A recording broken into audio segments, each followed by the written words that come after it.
On a quiet Wednesday evening, the effervescence of champagne tickled my nose, its faint sweetness in ironic contrast to the bitter truth about to unfold. I stood utterly frozen in the ornate living room of what I believed was my sister's house, what I believed was my house. Jessica's words, delivered with a chilling nonchalance, echoed in the sudden stillness of the air, each syllable an impossible, indigestible morsel. Mom and Dad have officially transferred the house to me. The crystal flute, fragile and elegant, seemed to abandon my suddenly nerveless fingers. Time, a cruel trickster, elongated the moment as the delicate glass tumbled in slow motion toward the gleaming hardwood floor. It was the same floor Jessica had so enthusiastically insisted on refinishing just last month, a detail I'd found endearing then, infuriating now. The sharp, shattering crash was deafening, silencing the convivial hum of the room, drawing every eye to me. Like a betrayal made manifest, the golden champagne spread across the polished wood, staining it like a vast, spilled secret that could no longer be contained. Jessica, her hand protectively cradling the barely visible curve of her pregnancy, nascent life already weaponized, met my gaze with a disquieting blend of annoyance and undisguised triumph. Her boyfriend, a man whose presence I barely registered, nodded beside her, a smug affirmation of her victory. My parents, complicit in this grotesque charade, suddenly found the intricate details of the ceiling fascinating, their eyes fixed upward, avoiding mine as if I were a ghost in my own home. A visceral coldness spread through my veins, draining my face of color. My lips parted, desperate to form words, to make sense of the nonsensical, but my throat felt constricted, seized by an invisible hand. The room spun slightly, a dizzying disorientation that mirrored the chaos in my mind. I struggled, truly struggled, to comprehend the enormity of what Jessica had just announced so proudly, as if stealing my entire future deserved a standing ovation. "What do you mean, transferred?" My voice, when it finally emerged, was barely a whisper, thin and unfamiliar even to my own ears. It was a fragile question, heavy with disbelief. "The deed is in my name. The deed is in my name," my mind screamed, a desperate, silent mantra of ownership and betrayal. Jessica's laughter was dismissive, a sharp, brittle sound that grated against my raw nerves. "Oh, Emmy, that was just temporary for the paperwork," she explained, as if the legal transfer of my life savings was a mere bureaucratic formality. Mom, ever the placater, immediately jumped in, her hands fluttering nervously like trapped birds as she moved toward me. "You're still so young, Emmy," she reasoned, her voice laced with a false sweetness that curdled my stomach. "You'll buy another one. Jessica needs stability now, for the baby." The implication hung in the air, heavy and poisonous. My needs, my sacrifices, were secondary to Jessica's convenience. My gaze, unblinking and fixed, drifted to the mantelpiece above the fireplace, where a set of framed mortgage papers sat prominently displayed. My mortgage. The tangible proof of 11 years of relentless toil, of emptying my entire savings account to rescue my family from a foreclosure that, in that shattering moment, seemed suspiciously, sickeningly convenient. For 11 long, arduous years, I had worked double shifts in the high-stakes, high-pressure environment of Denver General's ICU. 11 years measured not in memories, but in missed holidays, birthdays celebrated days late, and relationships that had withered under the relentless weight of my dedication to saving both lives and dollars. Every drip, every monitor, every code blue, every quiet moment of solace with grieving families had been a step toward a singular, cherished goal. I kept a small, worn notebook tucked into the pocket of my scrubs, its pages meticulously filled with entries tracking every penny saved toward my dream home. It was a tangible representation of my future, a beacon of hope through endless night shifts. Last April, I had finally hit my target, $182,000 in savings.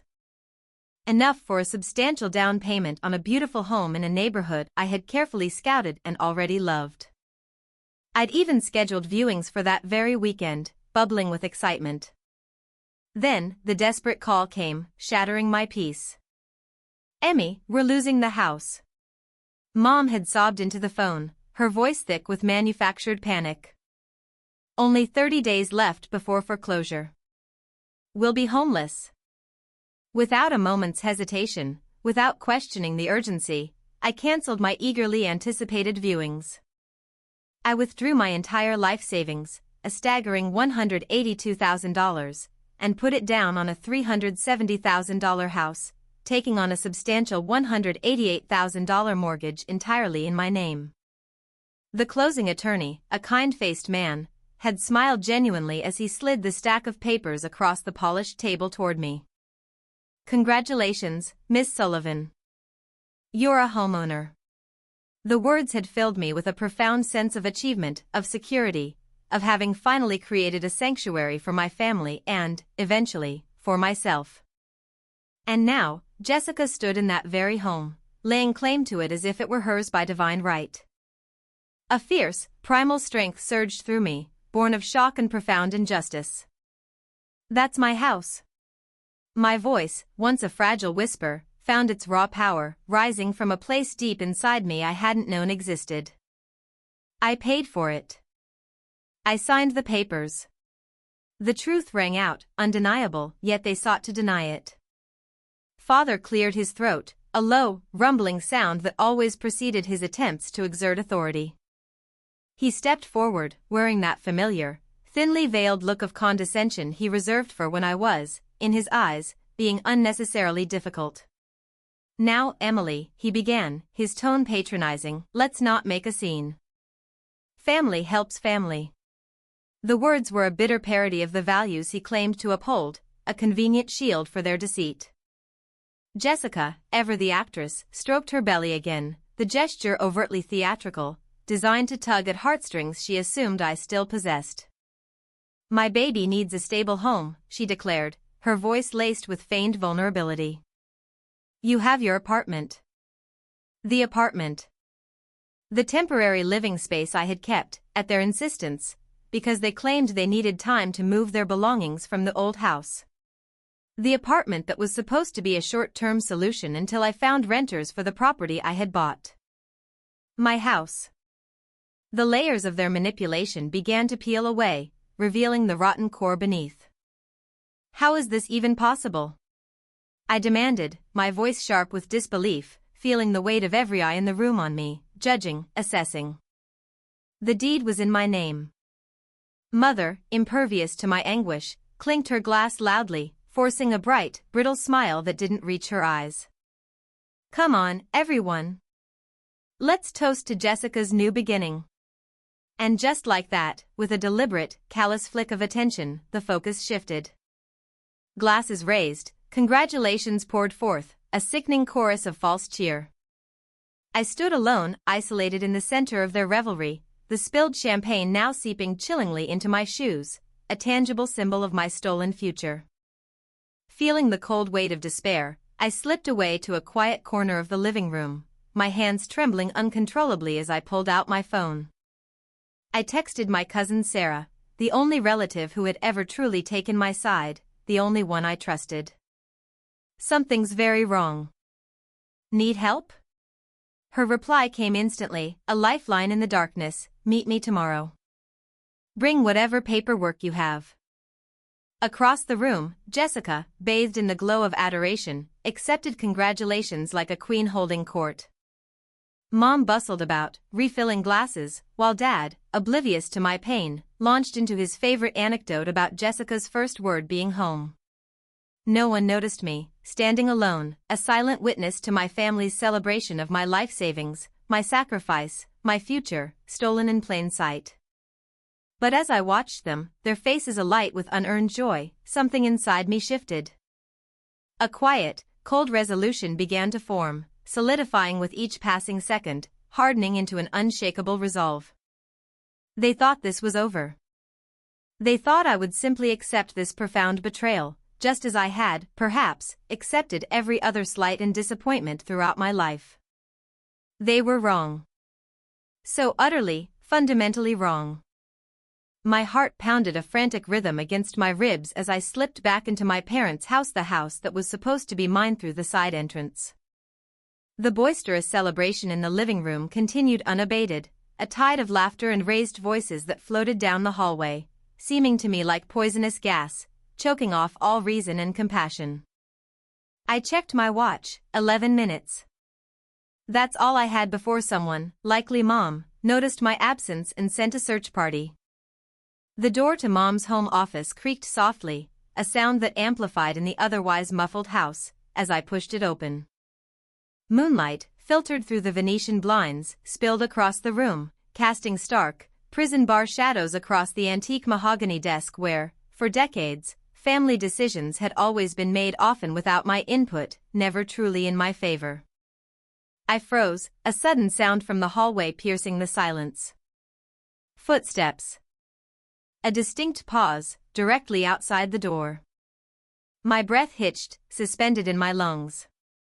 Then, they continued past, fading gradually toward the kitchen. Relief, sharp and exhilarating, flooded me. Breath held, I slid silently behind the imposing desk and pulled the chain on the small desk lamp. A soft glow illuminated the cluttered surface. Think like a nurse, I whispered to myself, drawing on years of professional training.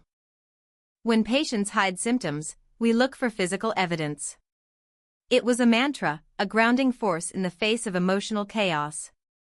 Mom had always been meticulously organized about paperwork, a trait I had, ironically, inherited. Every mortgage statement, every utility bill, every insurance record lived in neatly labeled folders, arranged alphabetically within the heavy oak filing cabinet that dominated one wall. The top drawer slid open with a familiar, metallic rasp. My fingers, surprisingly steady despite the adrenaline coursing through me, traced across the neatly labeled tabs: utilities, insurance, medical. Then, my gaze landed on real estate. I pulled out the thick folder, its contents heavy with the weight of my past and their deception. I nearly dropped it when voices, Jessica's and Mom's, suddenly grew louder in the hallway, nearing the office door. Emmy's probably just in the bathroom, Jessica's voice carried, laced with her usual dismissiveness. You know how she gets when she's upset, always hiding away instead of talking like an adult. The casual cruelty of her words, painting me as immature and avoidant, fueled the quiet rage building within me. I sank to the floor behind the desk, clutching the folder against my chest, my heart hammering a frantic rhythm. When the voices finally passed, receding into the background hum of the party, I spread the documents carefully across the plush carpet. Original purchase documents for the family home, dating back 20 years. Recent mortgage statements, clearly showing payments, my payments meticulously recorded. And then, I saw it. The warranty deed, with my name printed clearly and undeniably as the sole owner. Beside it, a quick claim deed. And there it was, a signature, purportedly mine, transferring ownership of the house to Jessica Sullivan. Except it wasn't my signature. The looping E was all wrong, clumsy, ill-formed. The characteristic tail I always drew on my E was conspicuously, definitively missing. My blood ran cold. My hands began to shake so badly that I nearly dropped my phone as I photographed each damning document. The flash momentarily blinded me in the dim room, an ephemeral burst of light illuminating the ugly truth. Tucked discreetly behind the deeds, a letter on official attorney letterhead caught my eye. I scanned the contents, my nurse's training kicking in, keeping my breathing steady, and even as a scorching, white-hot rage built behind my temples, threatening to consume me. The letter was a stark warning, cold and professional, advise against proceeding with this course of action. Potential fraud implications. Forgery carries significant penalties. They had been warned. They had known. And they had proceeded anyway. More footsteps approached, closer this time. Panic, cold and sharp, jolted me. I quickly gathered everything, returning the documents to the folder and sliding it back into its exact place in the filing cabinet. The side door, leading to a small, secluded porch, offered the only silent escape. I slipped out just as the office light flicked on behind me. "Do you need the rest of that coffee?" Sarah asked the next morning, her voice laced with concern, nodding toward my untouched mug. We sat huddled in a corner booth at Denny's, far from the inquisitive ears of other customers. Michael, Sarah's attorney friend, a man with a sharp mind and an even sharper gaze, studied the photos on my phone, his expression darkening perceptibly with each swipe of my finger. "This is textbook fraud, Emily," he said finally, looking up, his voice grim. "The signature isn't even close. Did you sign anything giving them permission to transfer the house?" "Nothing," I managed to say, the word a small, choked sound. "I signed the original mortgage papers. That's all." Sarah, a woman of action, excused herself. She pulled out her county employee ID badge, its official gleam a small comfort. "I've worked with records for years," she explained, her jaw set with determination. "They'll help us." While she was gone, Michael, in measured, professional tones, explained the full legal implications. The terms made my stomach churn with a sickening blend of fear and outrage. A quitclaim deed transfers whatever interest you have in the property to someone else. But this signature, he shook his head, his disapproval evident. "This is a different matter entirely." Sarah returned moments later, her face flushed with a mixture of shock and indignation. "The foreclosure notice on your parents' original house," she announced, her voice barely a whisper, "it never existed. I checked records going back 3 years. "What?" The word emerged from my lips as barely a whisper, a sound of profound disbelief. Michael's face hardened, his eyes blazing with a quiet fury. "They created an elaborate lie to access your savings, Emily. It was all a calculated scheme." The truth crashed over me in devastating waves, each revelation a fresh blow. My mother's distinctive handwriting on terse, conspiratorial notes attached to the forged documents. Jessica's name plastered on every transfer paper. My father's passive signature, a silent, complicit witness to the wholesale fraud. They hadn't just taken my house, they had systematically dismantled my trust, piece by painful piece. "Your mother orchestrated this," Michael said quietly, his voice devoid of judgment, merely stating a chilling fact. "Jessica benefits, yes, but the planning, the meticulous details in these notes, these are your mother's." "Stay with me," Sarah offered immediately, reaching across the table to cover my trembling hand with hers. Her touch was a balm. "My guest room is yours for as long as you need. You're not alone in this. I'll file emergency papers today to freeze the property status," Michael added, his voice firm with resolve. He brushed aside my feeble attempt to offer payment. "We'll get your costs covered when we win." "I will. I have the papers to save." His unwavering conviction was a bulwark against my crumbling world. Back at the hospital that afternoon, a familiar, comforting presence appeared at my locker. Deborah, a seasoned ICU colleague, held out a casserole dish, still warm. "The ICU team is behind you, Emmy," she said simply, her eyes conveying a depth of understanding that transcended words. It was a small gesture, but it meant everything. My phone buzzed, vibrating insistently in my pocket. A message from my father.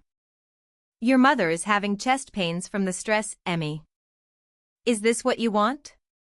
The emotional blackmail was immediate, predictable, yet it still stung. Before I could even begin to process this, another text appeared, this time from Jessica. "If you fight this, I'll make sure everyone knows what kind of sister you really are." A chilling threat, designed to isolate and shame me. The final, calculated blow came that evening, a certified letter, delivered to Sarah's address, from my family's attorney, threatening a countersuit for harassment and false claims. They weren't just stealing my future, they were trying to demonize me for daring to resist. In the quiet solitude of Sarah's guest room, I lay staring at the unfamiliar ceiling, the moonlight painting unfamiliar shadows on the unfamiliar walls. "I still love them," I whispered to Sarah, her comforting presence a steady anchor, when she checked on me later. How could they do this? The question was raw, unanswerable. She sat gently beside me on the edge of the bed, her hand resting lightly on my shoulder. Because they thought they could get away with it, Emmy, she said, her voice soft but firm, a chillingly pragmatic truth. Sleep evaded me through the long, tormented night. My eyes traced the barely visible cracks in the ceiling, my mind replaying every family dinner, every holiday gathering, every shared moment, frantically searching for signs I had missed, for cracks in their facade that would have forewarned me. When morning light finally streamed through the window, painting the room in hues of soft gray and pale gold, a profound clarity settled over me, a quiet calm after the emotional storm. It was like the tranquil aftermath of a code blue, when the crisis has passed and the next steps become clear. I sat up, pulling my worn nurse's notebook from my bag. On a clean, pristine page, I wrote 3 powerful words, each a pillar of my new resolve: evidence, strategy, justice. They don't get to take my future, I said to my reflection in Sarah's guest bathroom mirror, my voice steady, imbued with a newfound strength. Not without a fight. My journey to reclamation had truly begun. At this point, the original story included a question for the reader: what would be your first step if you discovered your family had stolen your house? Would you confront them directly or seek legal help first? I have omitted this interactive question in the rewrite to maintain narrative flow, as the story continues from Emily's perspective. The hospital lobby buzzed with the usual Monday morning chaos, a relentless symphony of life and urgent purpose. Visitors clutched their coffee cups, their faces a mix of anxiety and hopeful anticipation. Staff hurried between departments, their footsteps a steady rhythm against the polished floors, punctuated by the rhythmic squeak of wheelchairs. I was reviewing a patient chart at the nurse's station, the familiar weight of responsibility a small comfort, when Deborah tapped my shoulder. Her expression was tense, her eyes darting nervously towards the elevators. "Emily," she whispered, her voice barely audible above the din. "Your mother and sister are in the lobby. Security just called up." My stomach dropped with a sickening lurch. 3 days of ignored calls and unread texts, and they had chosen this. They had brought the battle, the humiliation, directly to my workplace, the sanctuary where I dedicated my life to healing. I handed the chart to Deborah, smoothed the creases from my scrubs, and took a deep, fortifying breath, steeling myself for the inevitable confrontation. The elevator doors glided open, revealing a meticulously staged spectacle. My mother dabbed theatrical tears with a crisp, white tissue, her face a mask of manufactured grief. Jessica stood beside her, one hand protectively cradling her barely visible pregnancy, the other clutching an oversized, designer purse as if for support. Several visitors had already paused, captivated by the unfolding drama. "Emmy," Mother wailed, her voice carrying across the entire lobby, expertly calibrated for maximum audience impact. "Why are you tearing our family apart? After all we've done for you."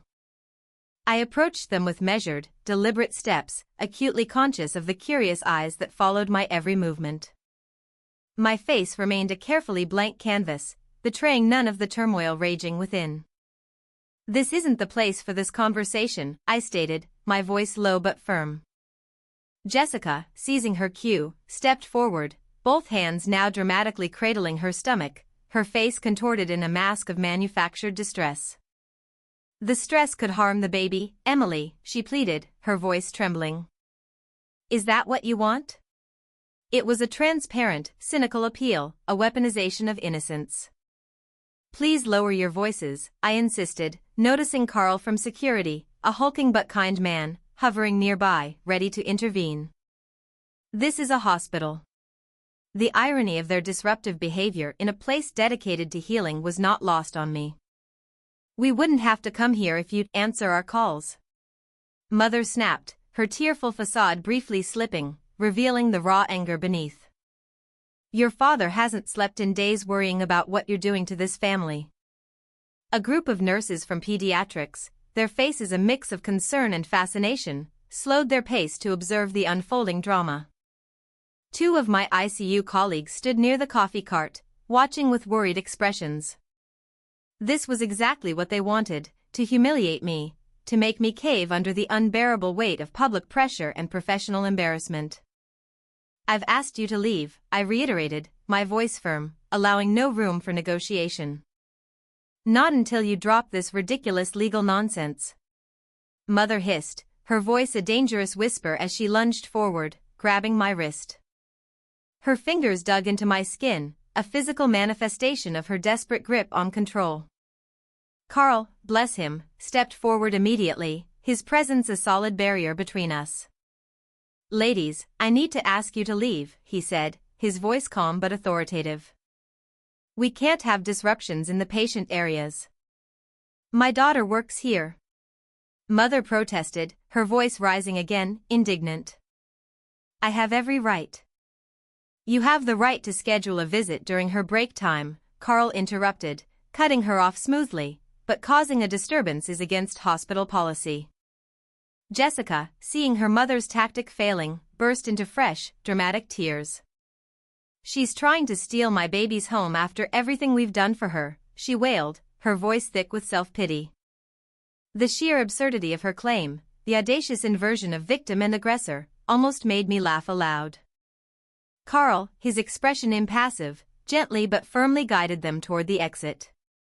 Mother, ever the performer, continued her loud, dramatic protestations, ensuring her every word was audible to the entire lobby. "Your sister needs that house, Emily. The baby needs stability. How could you be so selfish?" The automatic doors closed behind them with a soft hiss, but the damage was done. Whispers rippled through the lobby like a stone skipping across still water. I stood frozen, exposed, until Nurse Wilson, her face etched with sympathy, gently touched my elbow. "Dr. Wilson wants to see you," she said quietly. "I'll cover your patients." The walk to the hospital director's office felt endless, each step a heavy burden. Colleagues averted their eyes or offered fleeting, sympathetic smiles as I passed, their gazes a confirmation of the spectacle my family had created. My career, always a fiercely independent part of my life, had never before intersected with my family's relentless drama until now. I braced myself for the inevitable professional repercussions, the lectures on conduct, the stain on my impeccable record. Dr. Wilson's assistant, a kind woman named Martha, waved me directly into his office, bypassing the usual formalities. I entered, my posture stiff, my hands clasped tightly in my lap as I perched on the edge of a visitor's chair. "Emily," Dr. Wilson said, rising from behind his large, mahogany desk. His weathered face, usually stern, showed concern rather than displeasure. "Sit down, please." "I apologize for the disturbance, sir," I began, my voice taut with controlled emotion. "It won't happen again." "That's not why I called you in," he said, his voice calm, cutting through my prepared defense. He sat across from me, leaning forward slightly, his gaze unwavering. "Your family has been calling staff members, including me, with some concerning accusations." My face burned with a fresh wave of humiliation. Of course, they wouldn't stop at a public scene. Their campaign of defamation was far more insidious. "They've called every department head," he continued, his voice softening, his eyes conveying a surprising depth of empathy. "Emily, what can we do to support you?" The question caught me completely off guard, disarming me in a way their venomous attacks never could. "Support me?" After days of holding myself together, of presenting a calm, unshakable face to the world while my family systematically tried to dismantle my life, the unexpected kindness shattered my control. Tears, hot and uncontrollable, spilled down my cheeks before I could stop them, a torrent of suppressed grief and indignation. "I'm sorry," I whispered, fumbling blindly for a tissue. "Don't apologize," Dr. Wilson said gently, pushing a box of tissues across the desk towards me. "Take some time. Tell me what's happening." And so, the story poured out of me, the years of relentless saving, the meticulously crafted lie of the false foreclosure, the audacious forgery of documents, the chilling depth of their betrayal. Dr. Wilson listened without interruption, his expression gradually darkening, his jaw tightening with each painful detail. "Take emergency leave," he said decisively when I finished, his voice firm, brooking no argument. "With pay. I'll arrange coverage for your shifts immediately." "I can't ask for special treatment, sir," I protested weakly, ingrained with a lifetime of self-reliance. "You didn't ask, I offered," he countered, his tone leaving no room for debate. "Take care of yourself first, Emily. The ICU will still be here when you're ready to return." Walking back to the nurse's station, I felt lighter somehow, a profound burden lifted from my shoulders. My family had tried to isolate me, to poison my reputation, to make me doubt my own sanity. But they had fundamentally miscalculated. For every person they had tried to turn against me, others had rallied to my side, offering not just sympathy, but tangible, unwavering support. Deborah met me halfway down the corridor, her face alight with purpose. "Your cousin Sarah called," she announced. "She's organizing all the documents for court, making sure everything is airtight."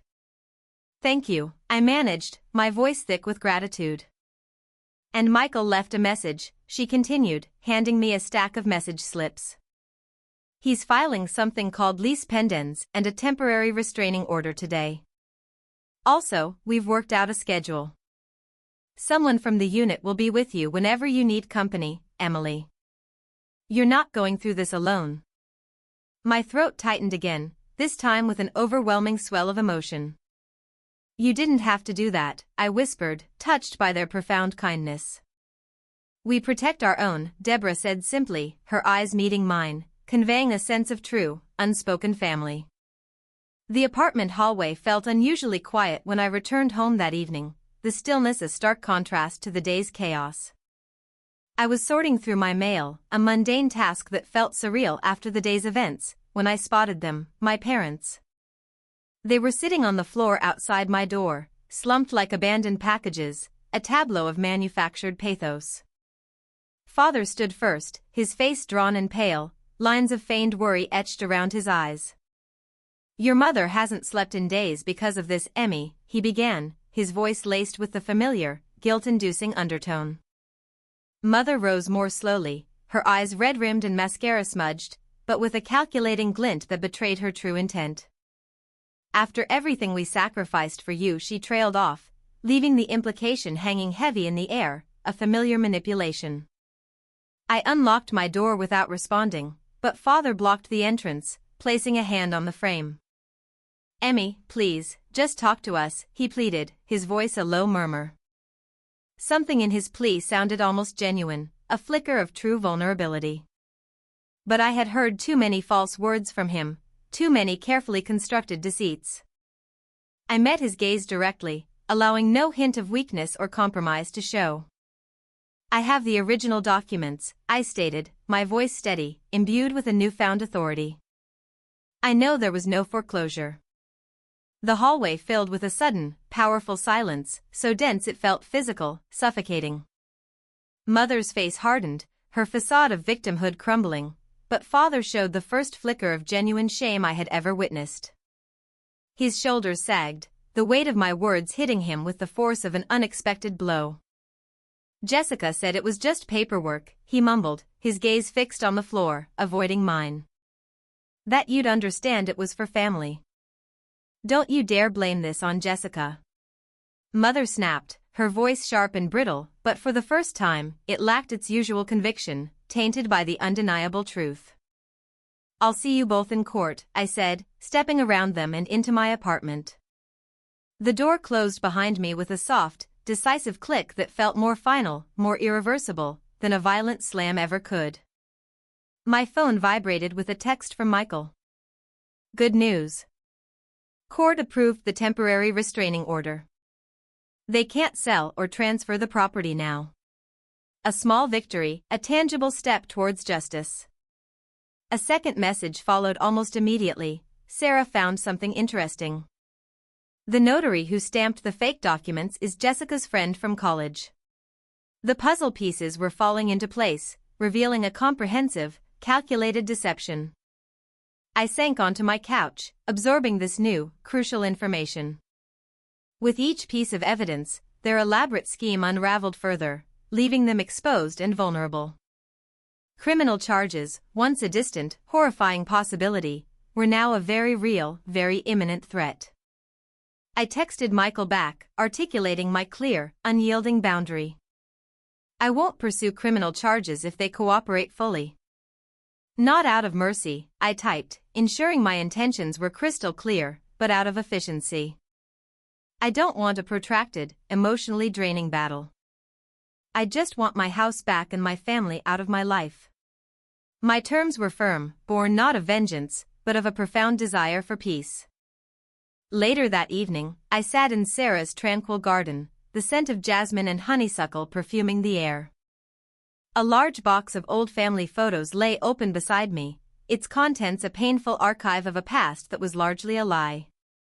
Summers at the lake, Christmas mornings, my graduation day memories of a family that, I now realized, had only existed in my hopeful imagination, before greed had corroded everything. Sarah found me there as twilight softened the edges of her vibrant flower beds. She sat gently beside me, sensing the profound grief that emanated from the box. "You're allowed to grieve the family you thought you had, Emmy," she said softly, her voice filled with empathy. "I kept trying to earn their love by giving more," I whispered, tracing my finger over a fading image of us all, smiling for the camera, a picture of a happiness that was, for me, always conditional. But it was never enough. It never would have been.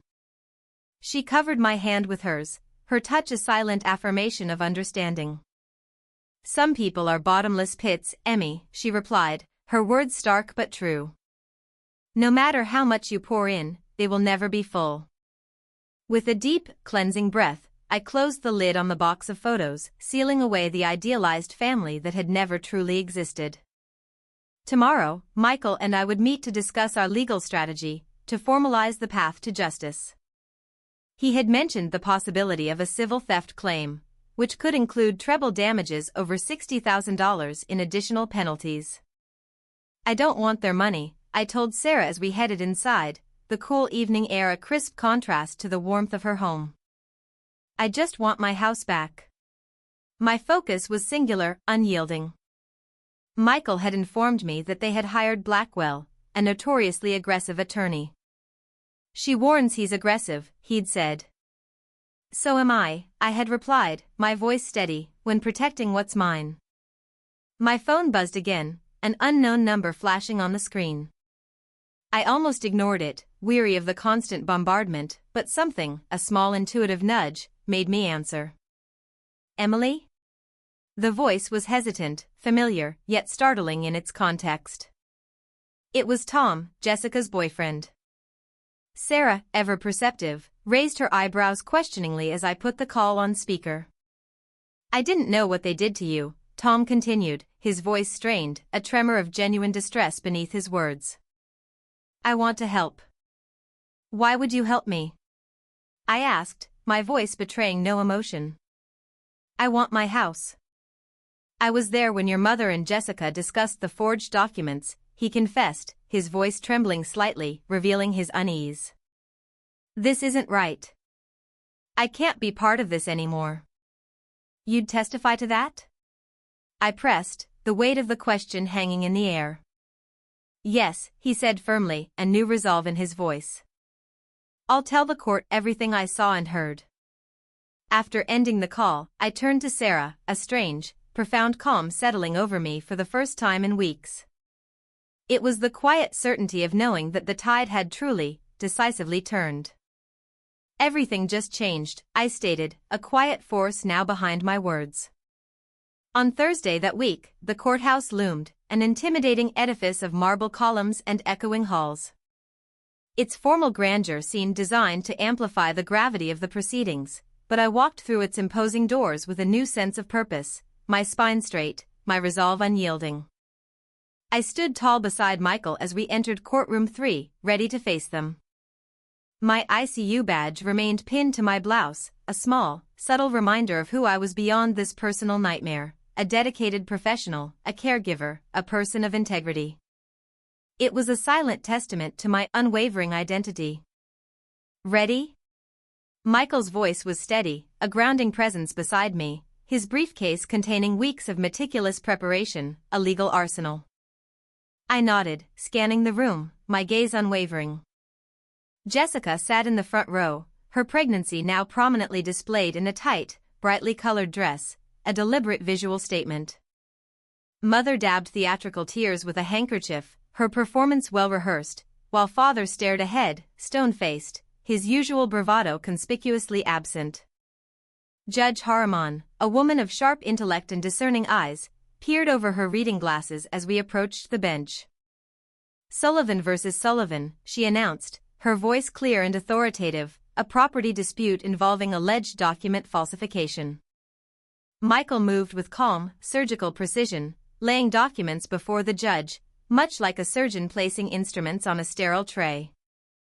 Your Honor, he began, his voice clear and concise, we have irrefutable evidence of signature forgery, notary fraud, and deliberate misrepresentation, all designed to defraud my client of her property and life savings. The judge's eyebrows rose slightly as she meticulously examined the documents, her finger tracing the stark difference between the signatures side by side, the genuine one I had provided from my mortgage papers versus the clumsy, unmistakable forgery on the quitclaim deed. And you are the sole mortgage holder, Miss Sullivan, she asked me directly, her gaze piercing. Yes, Your Honor, I affirmed, my voice steady and clear. I provided the entire down payment of $182,000 and signed for the remaining mortgage amount in my name alone. Jessica's attorney, a slick man in an expensive suit, rose to his feet, a practiced sneer on his face. Your Honor, he began, his voice dripping with condescension, Miss Sullivan clearly intended this as a gift to her family. Her sister is expecting a child and needs stability. Mr. Blackwell, the judge interrupted, her tone sharp, cutting him off mid-sentence, pregnancy, while a significant life event, does not entitle anyone to commit fraud. Her words were a powerful affirmation of justice. His face reddened, clearly flustered. My client, he stammered, was not aware of any irregular documentation. She was simply told this was a temporary measure. I kept my expression neutral, betraying none of the furious indignation that simmered beneath my composed exterior, though my heart pounded against my ribs. When Jessica's attorney audaciously suggested I was punishing an innocent, unborn child, I felt Michael tense beside me, but I remained outwardly composed, my gaze fixed on the judge. Your Honor, I said quietly, my voice calm but firm, this isn't about my niece or nephew, for whom I hold no ill will. This is about a deliberate, calculated scheme to take my life savings and my home. 2 hours later, we exited the courtroom, not with a final verdict, but with an extended restraining order on the property and a trial date set. It was the first real victory, a small but significant step forward, a glimmer of light in the darkness. That evening, Sarah called, her voice urgent. Emily, check Facebook. Your mother's gone public. Mother's post appeared on my screen, a carefully crafted masterpiece of victimhood, a tearful plea about her selfish daughter tearing her family apart and taking a pregnant sister's home. It was complete with an old family photo, strategically chosen, where she cradled a young Jessica in her arms while I, a much younger me, stood slightly apart, a perpetual outsider. She's always known exactly how to play the victim, I whispered, the bitterness a tangible taste in my mouth. By morning, the local paper featured a photograph of Jessica cradling her belly, her face a picture of feigned anguish, claiming, I've become unrecognizable since my promotion at the hospital. This stress is unbearable. Father, meanwhile, had taken his campaign to my workplace, approaching 3 of my colleagues in the hospital parking lot, asking them to talk some sense into Emmy. But something unexpected, something truly remarkable, began to happen. Tom, Jessica's boyfriend, who had quietly contacted me, commented on Mother's public post, the truth isn't being told here. His words, a brave act of defiance, sent shockwaves through their fabricated narrative. Within hours, Sarah, a whirlwind of efficiency, shared county records, irrefutably proving that no foreclosure had ever existed on my parents' original home. Dr. Wilson, my hospital director, posted a heartfelt message about my 11 years of dedicated service, specifically highlighting the numerous holidays I had worked so that colleagues could be with their own families. The counter-narrative, driven by truth and integrity, began to gain traction. "The community is listening, Emily," Michael said during our strategy call, his voice filled with quiet satisfaction. "People recognize integrity when they see it. Their lies are unraveling." The hospital, true to its word, issued a public statement standing firmly behind me, condemning the harassment. The neighborhood association where the house was located reached out, expressing deep concern about property values and the precedent if fraudulent transfers were permitted. The circle of my allies, both professional and personal, grew stronger. In the second hearing, held on Monday next week, the bank officer testified under oath, his words clear and unambiguous. Ms. Sullivan was the sole applicant for the mortgage. Her name, and only her name, is on all loan documents. Jessica's friend, the notary, broke down under intense questioning, admitting that she had stamped the notary seal without witnessing any signatures, a clear act of fraud. During a recess, Father approached me in the hallway, his shoulders slumped, his face etched with genuine remorse. "Your mother went too far, Emmy," he confessed, his voice barely audible. "I should have stopped this." For the first time, I saw the true weakness that had allowed this elaborate deception to happen, not malice, but a profound, debilitating cowardice. In the courthouse lobby, Jessica and Tom engaged in a heated, whispered argument, their voices sharp with accusation. When she desperately grabbed his arm, he pulled away sharply, his face a mask of disgust, and walked towards the exit, abandoning her. My family, already fractured by deceit, was now irrevocably crumbling before my eyes. Mother, perhaps realizing the extent of their exposure, stopped appearing at hearings, sending only her attorney. Jessica, in a desperate attempt to distance herself from the mounting evidence, hired separate legal representation from our parents. Their unified front, once so formidable, crumbled under the sheer weight of exposed lies and undeniable facts. Michael delivered the news with quiet satisfaction, his eyes gleaming with a hard-won victory. "The judge's preliminary ruling favors your ownership claim, Emily. They have no legal standing whatsoever. The house is unequivocally yours." The relief that washed over me was profound, a deep exhale after months of holding my breath.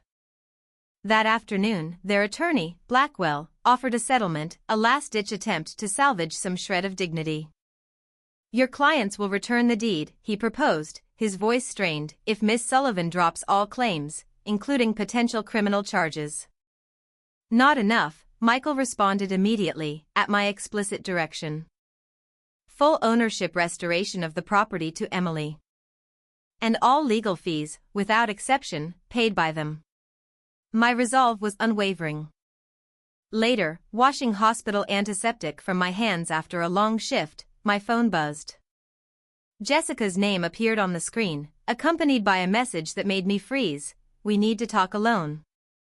I stared at those words, water still running over my fingers, a cold clarity settling over me. After everything, the lies, the manipulation, the public smearing of my name, she wanted to meet, to negotiate, to manipulate once more.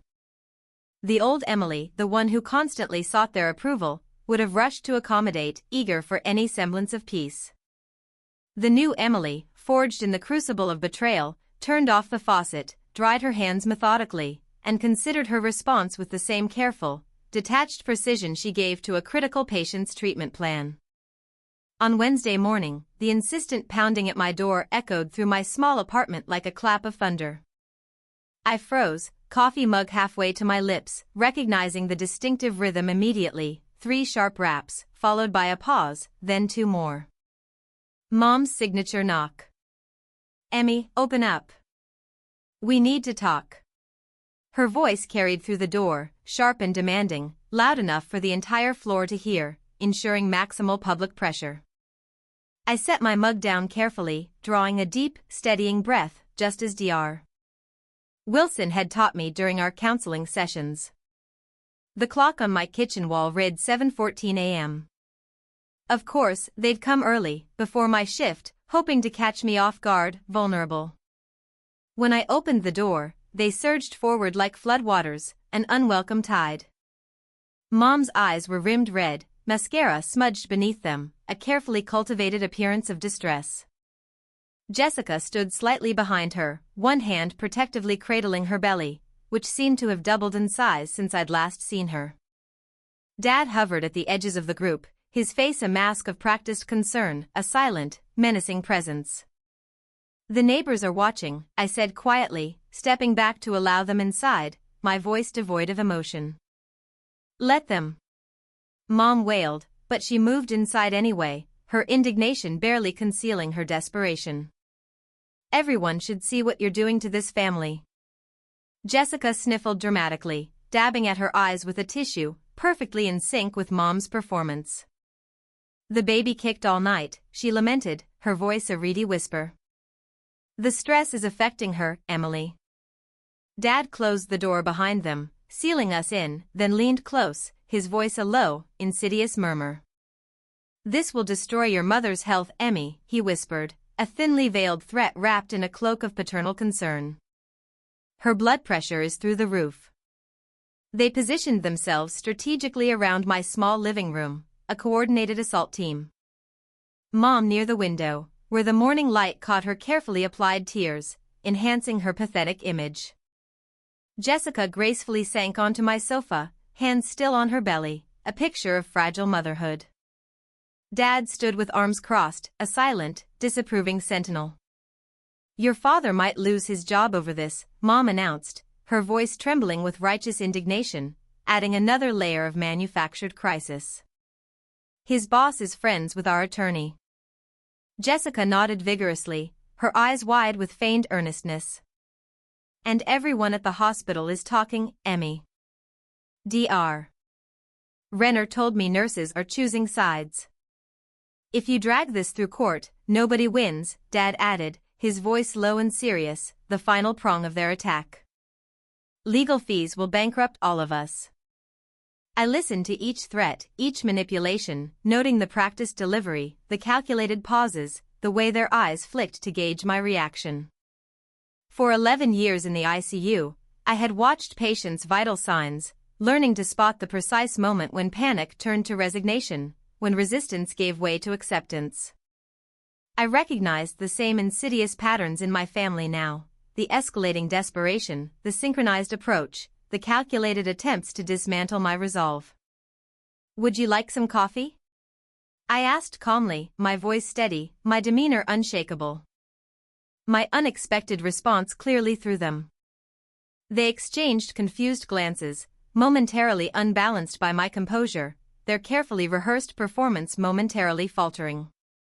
"We didn't come for coffee, Emily," Jessica snapped, her facade cracking slightly. "I know why you came." I moved to the small desk in the corner of the room, where a manila folder sat precisely centered on the polished surface, a beacon of truth in the midst of their lies. "But before you say another word, you should know what I have." The folder landed on my coffee table with a satisfying thud. Mom flinched slightly.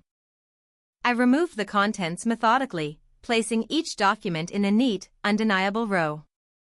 "This is the original warranty deed for the house," with my undisputed signature, I began, tapping the paper with a precise finger. "And this is the quitclaim deed with what appears to be my signature, except, as you well know, I never signed it." Mom opened her mouth to interrupt, but I raised my hand.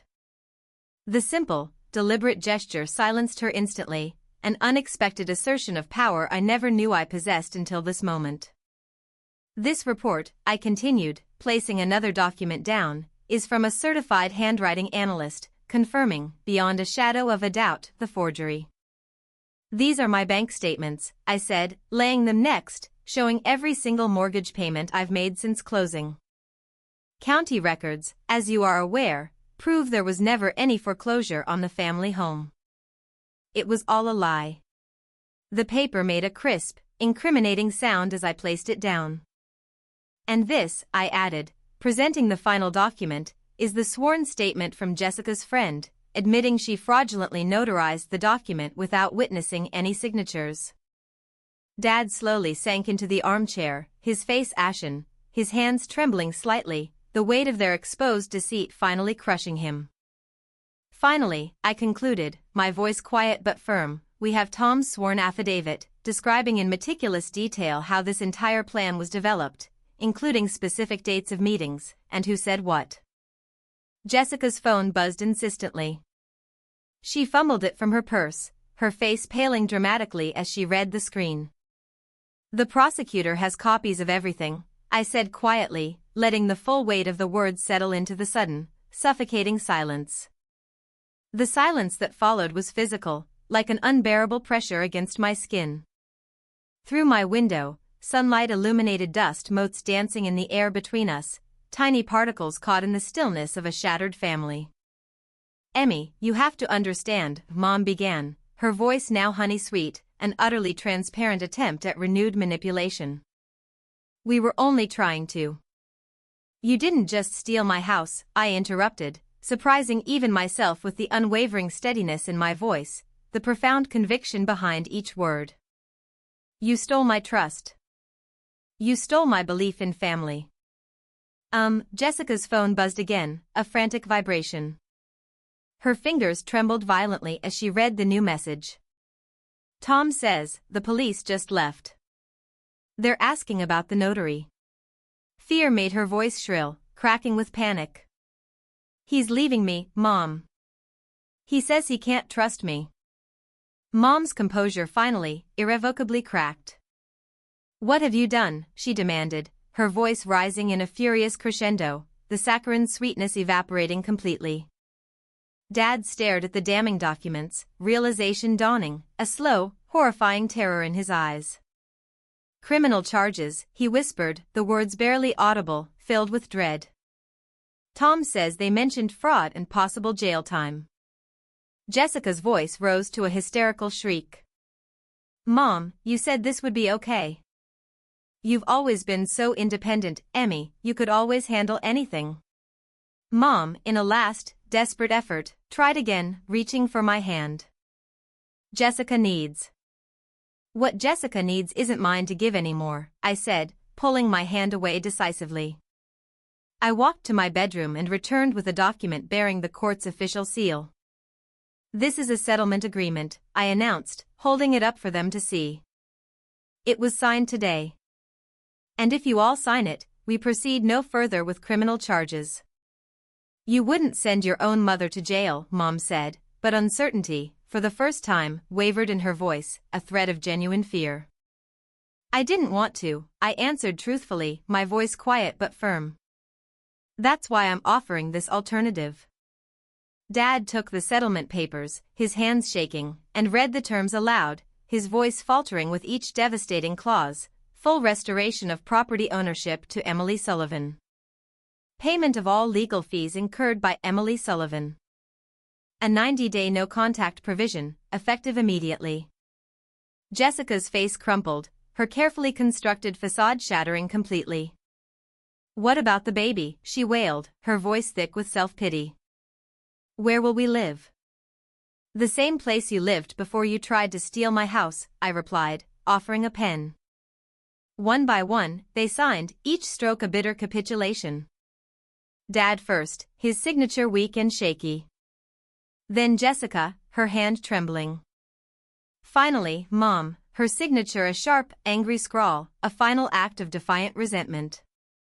The pen scratched against the paper, marking the end of something I couldn't quite name, a chapter of my life irrevocably closed.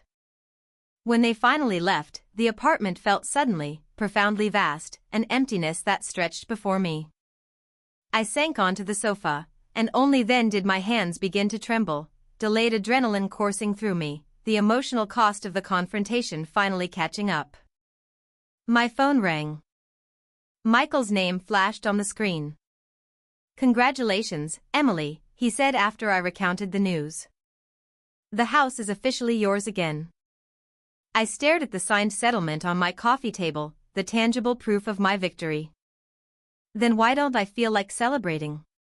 I whispered, the words heavy with a profound sense of loss. A gentle knock at my door revealed Sarah, her eyes reflecting deep understanding. A bottle of wine was in one hand, 2 glasses in the other. "Because winning doesn't heal betrayal, Emmy," she said softly, stepping inside, her presence a quiet balm.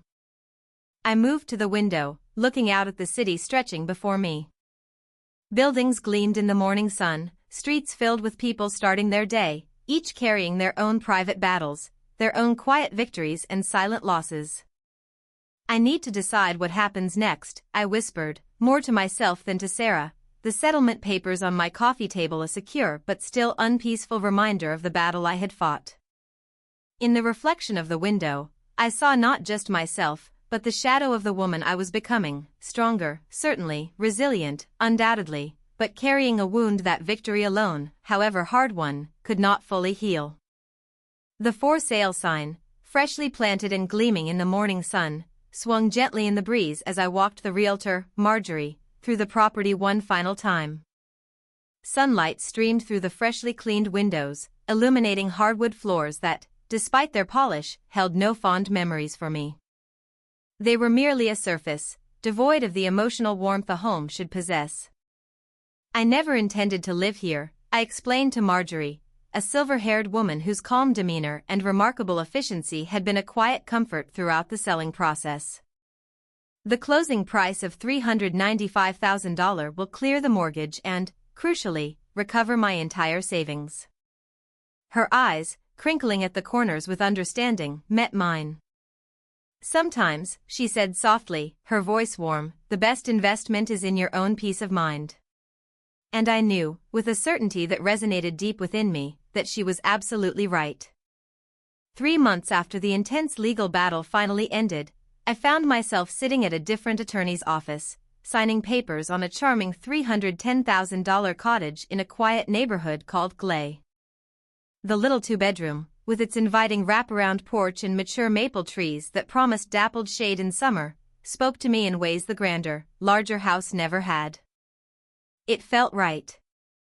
As I pressed pen to paper, there was no family hovering, no hidden agendas, no undercurrent of manipulation.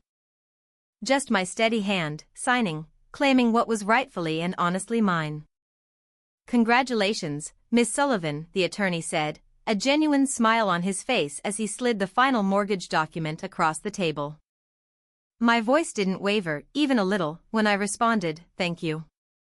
This time, the words carried the weight of true accomplishment. 2 weeks later, the sound of genuine laughter filled my new living room, a stark contrast to the hollow revelry of that fateful night. Sarah raised her glass, her eyes shining with warmth. "To Emily," she announced, her voice ringing with pride, "who taught us all what courage truly looks like."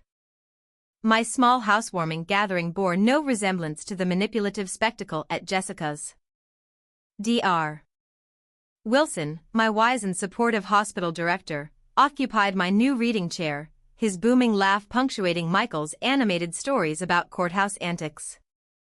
Hospital colleagues, a true chosen family, clustered around the kitchen island I had picked out myself, helping themselves to dishes they had lovingly brought to celebrate my fresh start.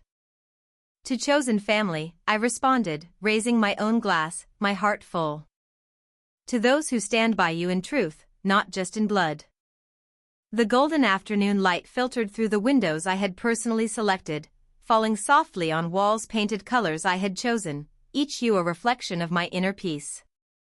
Every element, from the comfortable sofa to the small, vibrant rug, reflected decisions made for me alone. No compromise, no sacrifice, no forced conformity, just authentic preference, a home built on self-truth. Sarah helped me hang a watercolor in the hallway, while Michael, ever the playful one, pretended to measure with exaggerated precision.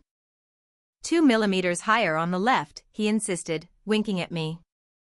"In your dreams, Michael," Sarah retorted, adjusting it perfectly on the first try, a testament to our comfortable camaraderie. Dr. Wilson approached me, a carefully wrapped package in his hands. "A retirement gift, come early," he said, placing it gently in my hands. Inside lay an antique brass nursing lamp, its patina telling silent stories of generations of caregivers, its flame a symbol of light in the darkness. "For your study," he explained, his voice kind. A reminder that healing others truly begins with healing yourself. Later that evening, as guests began to depart, Amanda, our newest ICU nurse, helped me collect empty plates. Her shoulders hunched slightly as she mentioned her parents' profound disappointment in her career choice. They wanted law school for me, she confided, her voice tinged with lingering doubt. Sometimes I wonder if I'm letting them down. I recognized the familiar weight in her voice, a ghost of my former self. Your worth isn't measured by their approval, Amanda, I told her, the words flowing from a well of hard-won wisdom. Trust what truly calls to you, what aligns with your own heart. Her eyes widened, a flicker of recognition passing through them. I never thought of it that way, she admitted, a seed of possibility planted. After everyone had left, and the quiet settled around me, I carried a tray of seedlings to my backyard garden. The setting sun painted the horizon in hues of amber and gold as I knelt in the soft, fertile earth, digging small, nurturing homes for perennials that would return, year after year, with unwavering resilience. My hands worked methodically, placing roots in the soil, a metaphor for my own life, now firmly rooted in truth and self-respect.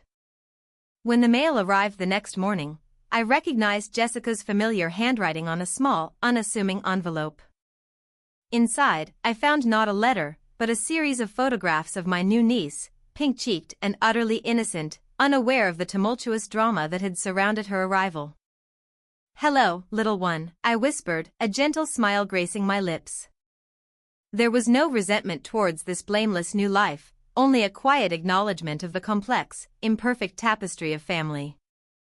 Later that morning, I carefully hung a small, beautifully embroidered sign in my entryway, family is earned, not given.